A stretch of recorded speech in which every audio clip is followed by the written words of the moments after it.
Today we continue with our class, Others People Money, and this session and all of them should be dedicated to Refuah Shlema of Rabbi Yaron Reuven.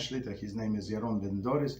Also Yehudis Bas Noach, Ariel Ora Basana, Mimim Rasi Rachel Bas Brandel, David Shlomo Ben Sandra. Quick release of our dear friend Moshe Shmuel Ben Pnina, and also Atzlacha Rabba to Giveres Hannah Bas Avraham Avinu, right, and the whole family. That's was Hashem. All right. So we continue today with our book, Laws of Others People Money. Okay. And we on chapter, I think it's chapter 1. Let's see how long is it. Okay, so quickly to review the topics that we are covering. So okay, so our big topic it's section E, related halachos of stealing. A person stolen merchandise, we covered. Provide equipment or service to help someone to steal, we covered. Pressuring someone to sell, lo lachmot. Selling and stealing by paying for it, Hamas. Short weight or measures, cutting ahead of the line. Gezel may not be a witness. And now we're up to using employer's equipment for a personal use, and the last one, acts of that Chazal called Gezel. Okay, so now we're up to number 8, using employer's equipment for personal use. I think this is the most common one, I think. We have learned that taking materials, all supplies, from one's employer is an act of stealing, regardless of whether the employer is an individual or corporation, Yehudi or Akum. Okay. Using the employer's equipment or other resources for the personal need is also stealing, but only if the employer objects to unauthorized use. Most employers do not mind if the employee occasionally uses the company equipment, such as fax or copier, to make 1 or 2 copies for personal use. Employers do mind, however, if the employee uses the company equipment too frequently, or in a manner that interferes with their personal flow of business activities. Employers generally do not object to if employee makes and receive important personal phone calls, as long as they are infrequent, brief, and do not interfere with normal flow of business and activities.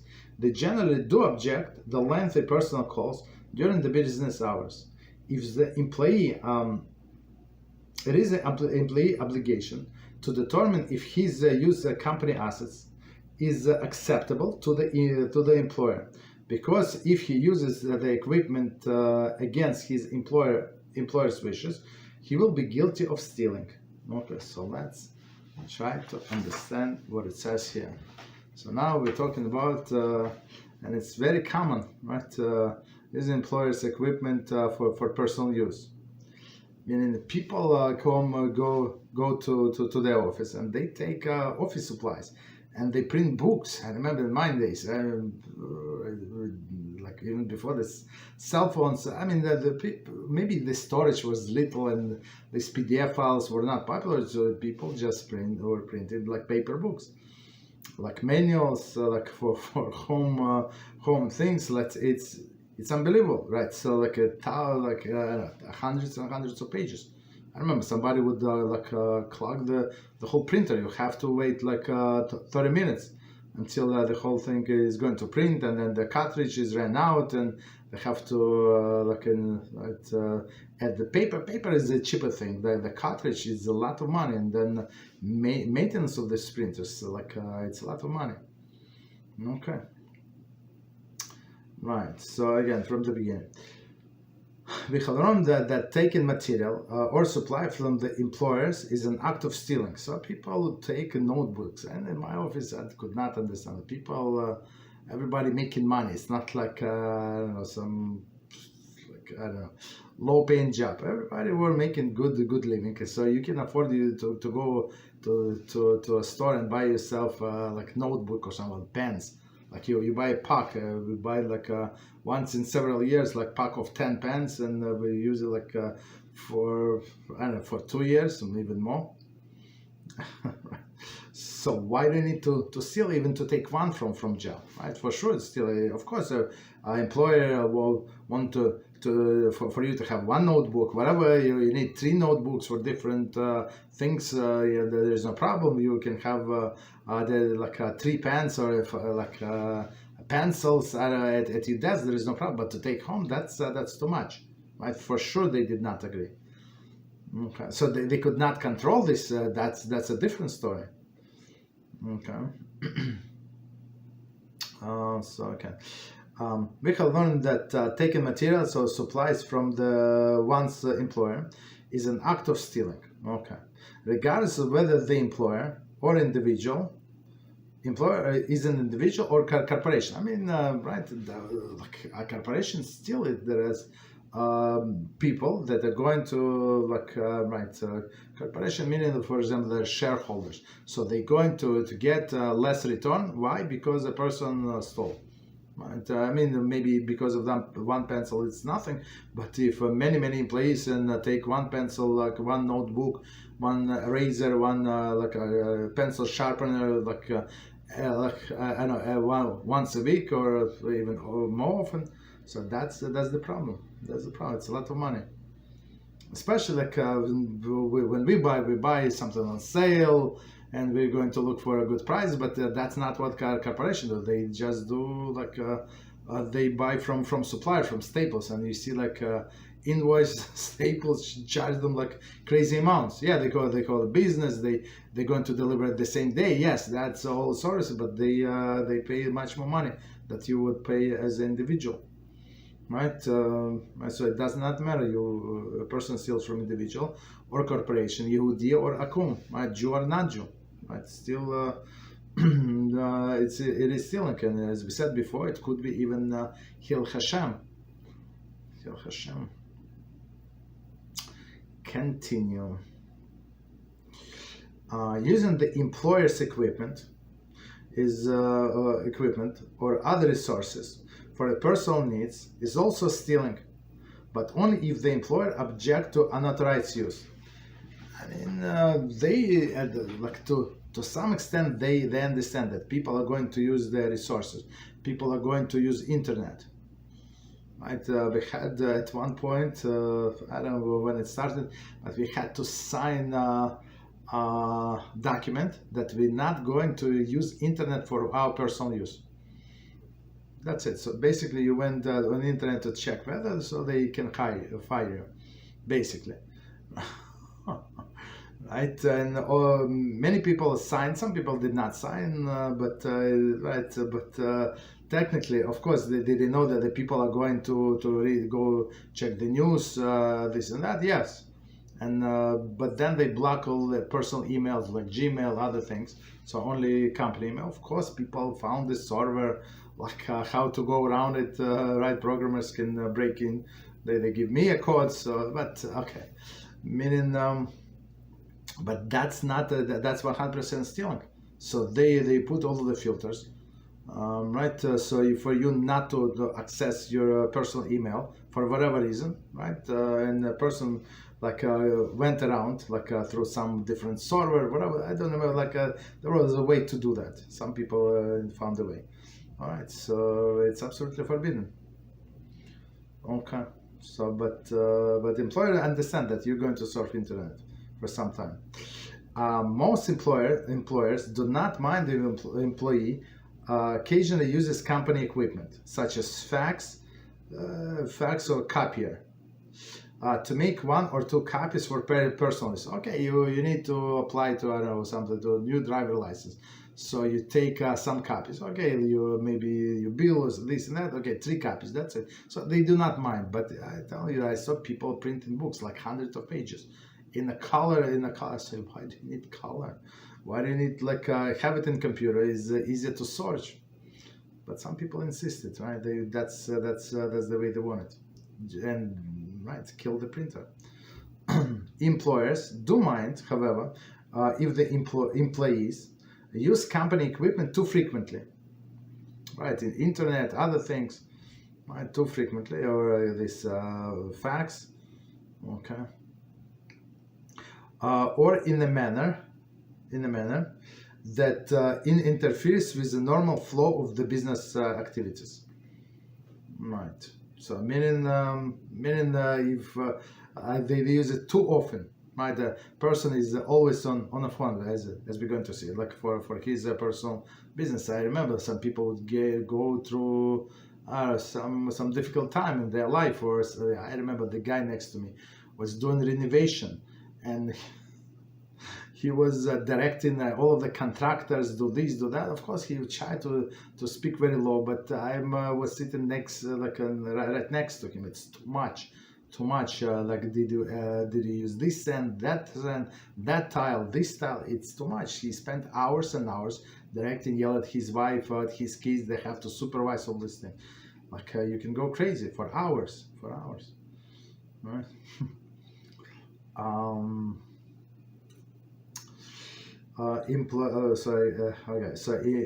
Employers generally do not object if the employees make or receive important personal phone calls, right? So meaning you have a doctor's appointment, or you call to make doctor's appointment. They call you back. Do you pick up this and that? You call your bank because especially in olden days,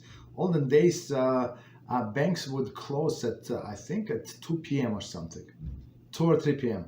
Like it was normal. So unless you go during the lunchtime, or you ask the boss like to go to the bank. So and Saturday, of course, we don't work with Saturday. Saturday, Sunday they were closed. Now the many banks open on Saturday. I think. Like, but in all days everything was closed. So and people would go in the middle of the day, go to the bank. So they know that the boss is in the meeting. So they sneak out and go to the bank. Okay. Right. So all of the phone calls, and unless they're infrequent, okay, brief, and do not interfere with the normal flow of business activities. Or a woman that would call to check up on their kids, right? They came from school, you did the homework, you ate, you did not eat, all these things. So 5 minutes conversation, no problem. They generally do not object to do object with the lengthy personal calls during the business hours, right? So meaning that, but that's what many people did, long calls, right?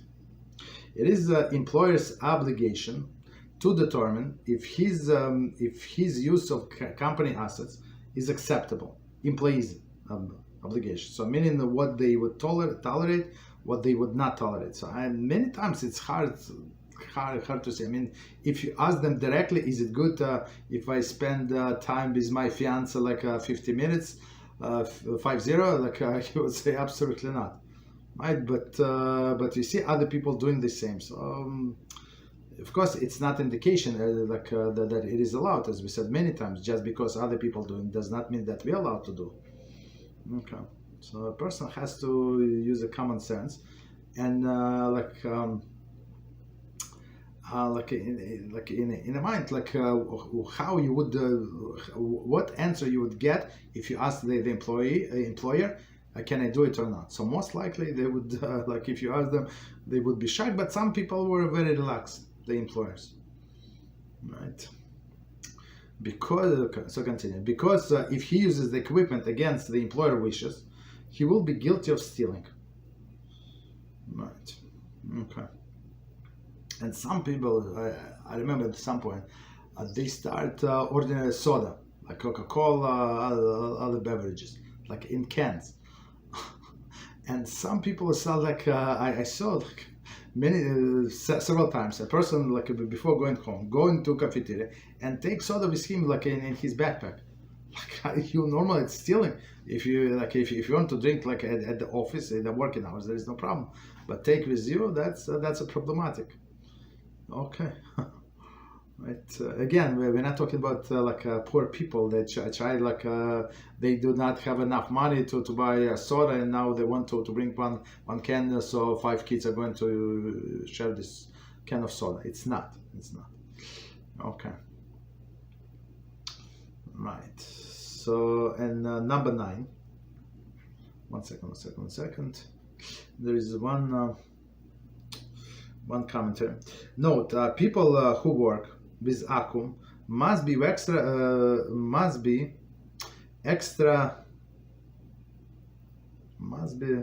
circumspect of their use of the company assets to avoid causing Hil Hashem.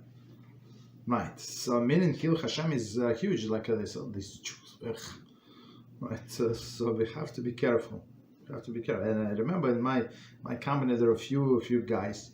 Guys and ladies, they would not use company phone, like cell phone. All of us have from day one, from invention of beepers, we had beepers. I mean, in my group, we did not have it was like on rotation, who is in call. And then since 1990 something, so I don't know, 1999, I don't remember, or 2000, they bought to all of us cell phones.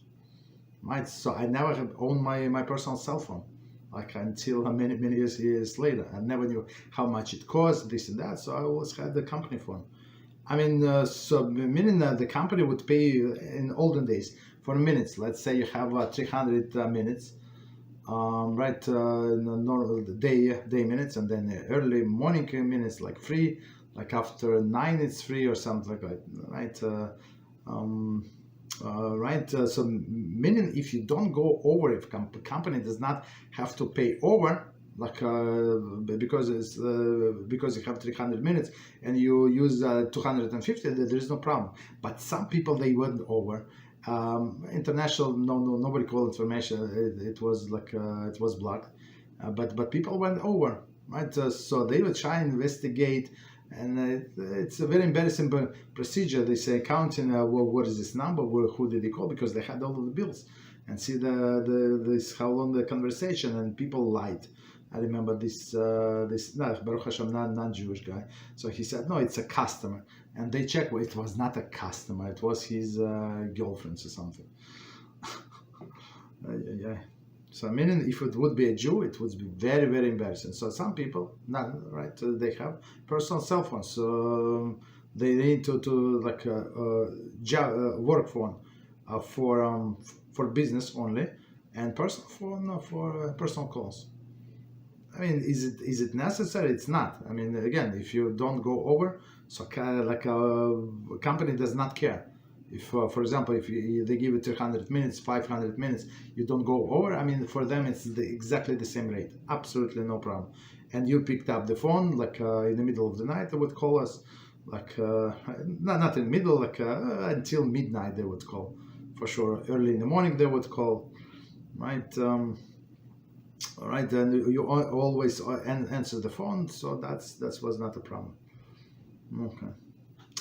Continue. So, but we have, especially around non-Jews, very, very careful. Very, very careful. Okay. So, number 9. Acts that Chazal calls Gezel. The Gemara states that when a person is greeted with shalom and fails to return the greeting, it's like stealing shalom from that he owes to the other person. According to the Gemara, anyone who derives pleasure from this world without making beracha is guilty of stealing from Hashem. So I think it's just a listen, but we're going to explain. The Midrash tells us that one who wishes to impart a dvar Torah that he heard is obligated to say in the name of the person from whom he heard it. If he does not say it in a person's name, he is guilty of stealing. Musar Sfarim commonly use the phrase Gezel Shayna to admonish us against stealing the person's sleep. The Poskim say that the phrase stealing someone's sleep is a misnomer. Okay, because the act of disturbing person's sleep is an act of causing damage, not an act of stealing. Okay, so let's stop here and try to go over Beezrat Hashem. So number 9, acts that Chazal calls Gezel. So Gezel stealing. So Gemara states that when a person is greeted with shalom and fails to return the greeting, it is like stealing the shalom. Shalom means peace. That the owner that he owns to other person. So somebody greets you shalom aleichem, you say shalom aleichem shalom. Right?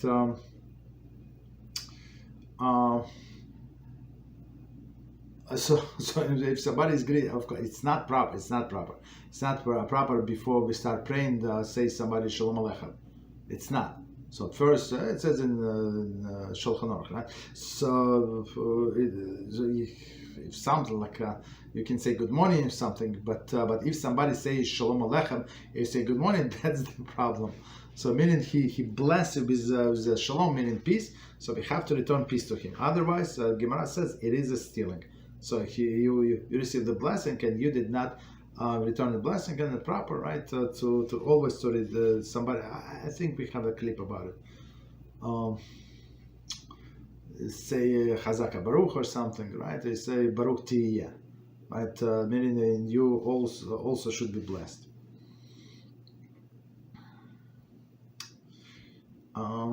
Right, so that's shalom. Next one. According to Gemara, anyone who derives pleasure from the world without making beracha is guilty of stealing from Hashem. So first stealing is from person. He bless you with peace, or she will bless you with peace.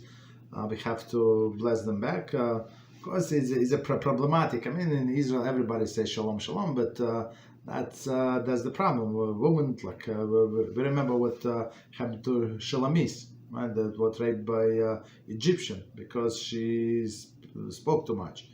She was saying shalom, shalom to everybody. That's the problem.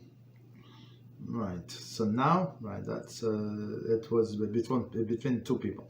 Now we say if a person eats something or derive any physical pleasure for which a person must say blessing, so he's stealing from Hashem. So Hashem says that, I think we had a clip about it. So in one place it says that the whole world and everything in there belongs to Hashem. In another place it says that Hashem created everything for man. So how would you say, so what is it? Is it for men, or it's all right? It's or belongs to Hashem? And there is they explain very beautifully. It's from Talmud Brachas. So they say before the blessing, before a person made the blessing, for example on food, on this drink of water or something, right? So it belongs to Hashem, because everything belongs to Hashem. But once person make the blessing, it's in some sense he acknowledged that this is actually was created by Hashem, belongs to him. You say thank you to Hashem. So Hashem said, now it's yours. You can do whatever you want. Okay. So, but without blessing, it is stealing. So next one.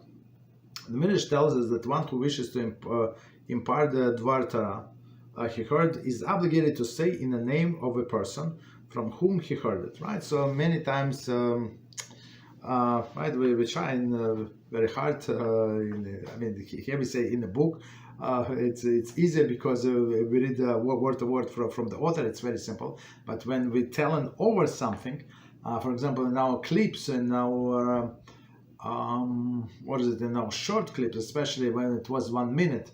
It was 1 minute, and you say hello, and you say goodbye, and it's only 1 minute. It's already not 1 minute. It's 40 seconds left, and then you say the source. It's very tough. But even in that situation, when the shorts were 1 minute, we will try to squeeze the source where we got it from. And if we do not remember who said it, one second. So we're not allowed to say. Here's a thing. We're not allowed to say to skip the source where you heard it from.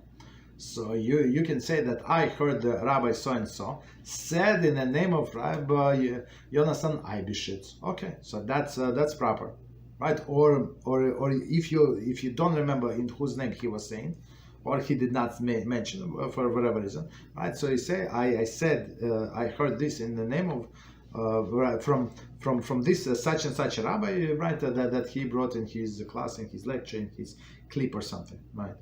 So meaning we have to give the credit to the source, and it's actually bring the salvation. That's from Talmud Megillah, right? Right, and it's from, I think they bring their from Perkiovas, right? So the one who brings, how do you know? It's from the story of Esther.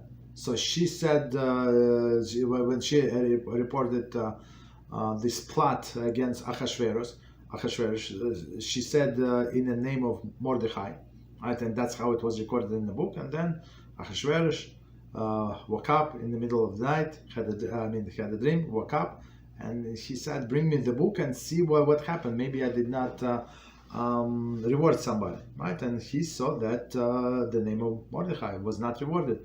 Why? Because Esther Hamalka, so she reported his name. So, and this brought salvation. And plus, like, why would be? And I know it's like some people. We had one beautiful student, and very very zealous, and tried to for me to talk to a person, and who was a leader in several groups. I'm not sure what group, some groups. The lady basically, right? And she would take this lady would take from other contexts, and she would put her name. I'm not sure, or did the name who said it, and just rephrase it, and I'm not sure what was the point, but maybe that everybody think that she's smart. But this lady, she sent me like all of the proofs. I said, please, I think we made a clip. It was actually dedicated to her. She saw it, she acknowledged it, and continued doing the same. Okay, so some people they would see some rebuke, not direct but indirect rebuke, and they can completely ignore it.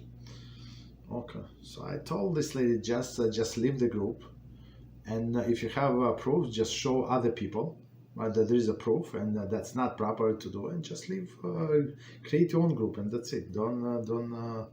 Don't send me all of this proof that this person did this, and she reprinted without saying that source. Okay. All right. So next one. Musars of Sforim commonly use the phrase Gneles Gezel Shaina, admonishes against stealing a person's sleep. Right, so meaning a person has to go to sleep, or speaking very loud. Right, maybe for you, some people, their voice very loud, and right, sometimes you sit right next to him. He starts speaking. Whoa, it's relax. I'm here. I'm 2.5 feet away from you. You have to yell, but that's the normal way of speaking. Right, but their normal way of speaking, and I'm sure they know it's abnormal to other people, so they cannot come to somebody else's house when somebody kids are sleeping, maybe husband, wife is sleeping, and then they start to speak very loud, very inappropriate. So try not to wake people up, because it's stealing of sleep, and sleep it's very very important, very very important commodity, if you can say that. So. Right, because a person who does not have enough sleep cannot function. Guess what? So he or she is going to fail in the job, especially if a job, I don't know, some medical field, or I don't know, right? So some other field that requires a lot of attention. So that's for sure. It's right. This person would be guilty in Shamayim. Right, and they say, I did not know. That's not what I meant. Yeah, that's not what you meant. But you should be vigilant, to understand. You speak very loud, she told you, a girl told you that your husband is sleeping. Why are you speaking so loud? Why? Because you're upset because of something. Okay, that's a different story. Okay, so again, sleeping in person. Okay, Paskim say that this phrase "sleeping," stealing someone's sleep, is misnomer. Okay, because the act of disturbing person's sleep is the act of causing damage, right? Not of stealing. Okay, 1 second. Let me quickly check time.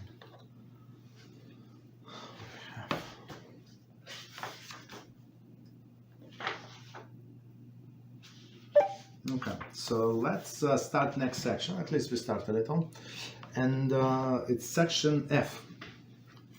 And after all of this, the cases that we went over about stealing, so now of course, we always we're not into blaming, we're into like doing Teshuvah, into fixing things. Okay, so section F: how to return stolen property. And there is like 4 different sections. Ordinary stealing, B, stealing refusing to pay, C, stealing by capitalizing on the victim's mistake, and D, stealing by borrowing without permission, and E, relating halachos of stealing. Okay, so how to return stolen property. So section F, first how to return stolen property, and we're going to discuss following topics. Returning it without telling the victim. So in some cases, the Lerner Gemara it's actually going to work. A person did not know that it was stolen, right? It was not damaged, right? Or for example, in some cases they don't need to notify the owner, but in cases they would need notify the owner. And one of the cases that I remember, they stole a sheep or something, and now they return, they have to notify him, right? And they say, yeah, if he's going to count, well, what does it care? Like, yes, but maybe because of sheep, like without food, without water for some time, so now you have to inform him. Now he has to pay closer attention to the sheep, otherwise it can die, right? Yeah, it was returned, but we care about the future, what is going to happen. So if we return, we want person to have it and not like it just die on his premises. Okay. Next one, stole when he was a minor. Stole when from his parents. Does not know who to repay. Victim not living. Victim has a right to pardon him. Okay. So, and it says, so let's start Beezrat Hashem, all of these topics. The Torah commands us to return the stolen property and to pay for goods that were wrongly taken. The commandment includes returning goods that were physically stolen, paying for merchandise for services that were received and not paid for, repaying defaulted loans, paying wages that were earned but not paid, returning merchandise, merchandise money, or deposits being held for others, and returning money or merchandise obtained through this deception, etc. When person decides to do a Teshuvah for stealing, he should not put off the returning it until Erev Yom Kippur, but rather should return it as soon as possible. Every extra minute is of unnecessary delay is abrogation of the positive Torah commandment.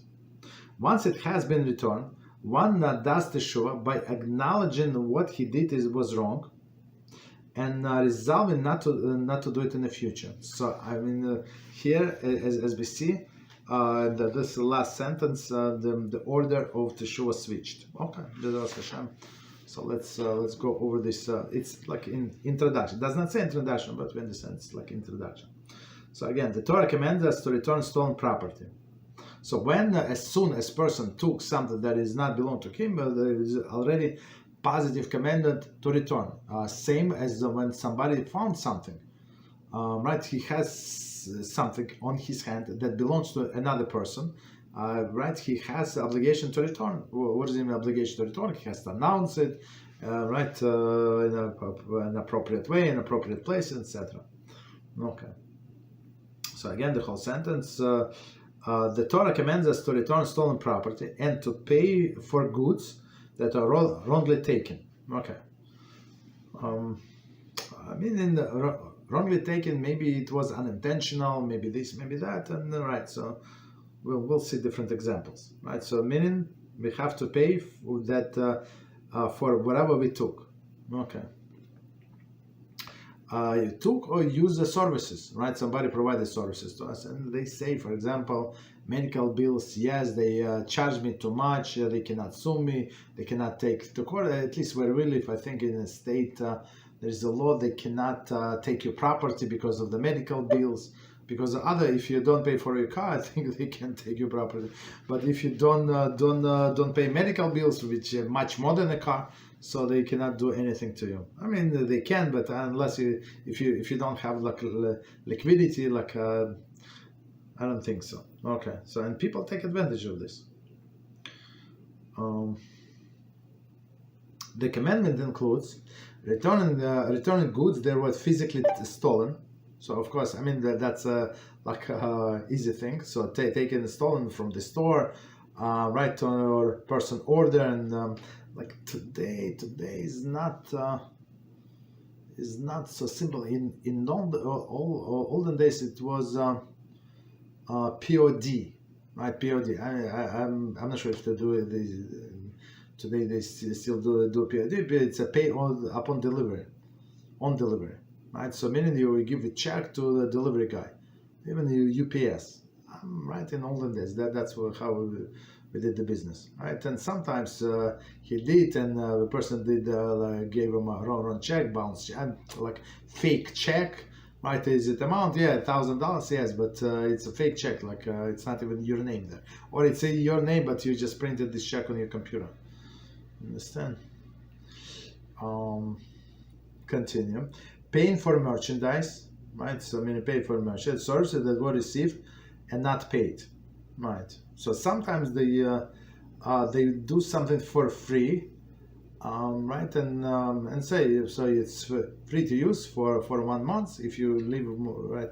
If you want to return, no problem. If you want to keep, pay, right? So and person refuses to pay. Repaying default loans. So meaning a person decided not to pay, right? And pretend that they did not have money, all of these problems. I think it was, when was it? 2000, maybe 9, 10. It was very popular to do refinancing, like default, I don't know, like all of this crazy stuff. And there were so many companies, unfortunately some of them were Jewish companies, that fake this refinancing, and they would force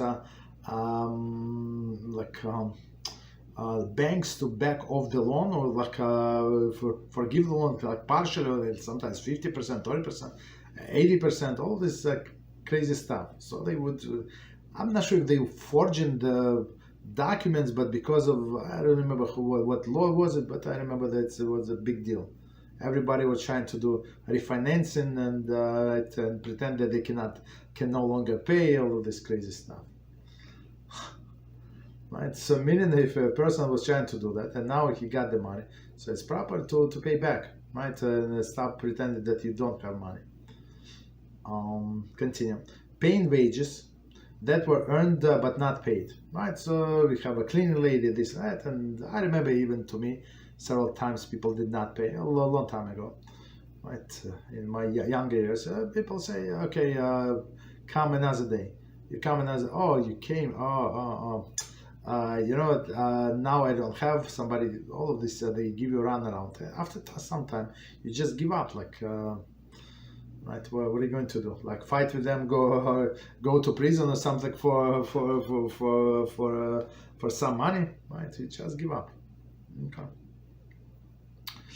Continue. So meaning you work and they did not pay.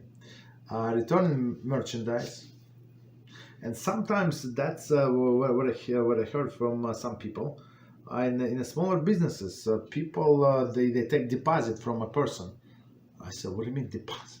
So a person would work for 2 months, sometimes 1 or 2 months for free. So they say, no, right.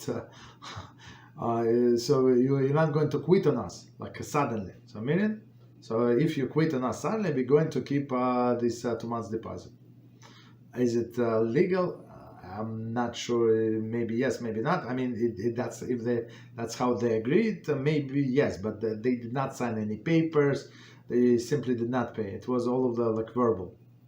Unfortunately, I mean, when you do these verbal agreements, that's a problem.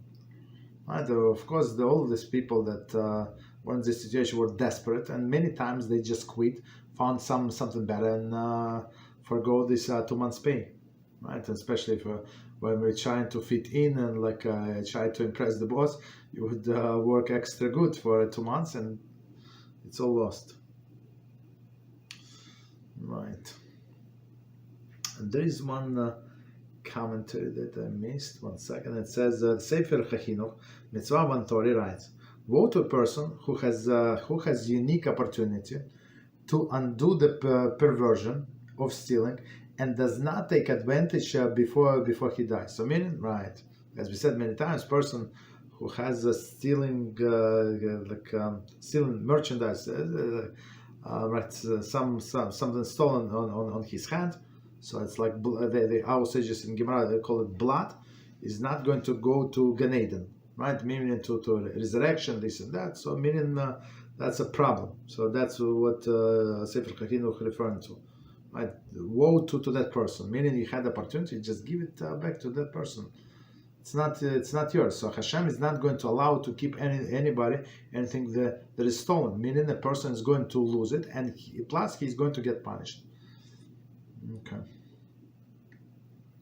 My default loans, we said paying wages. So wages. I mean, I heard these complaints and people. And I understand, but I said, look.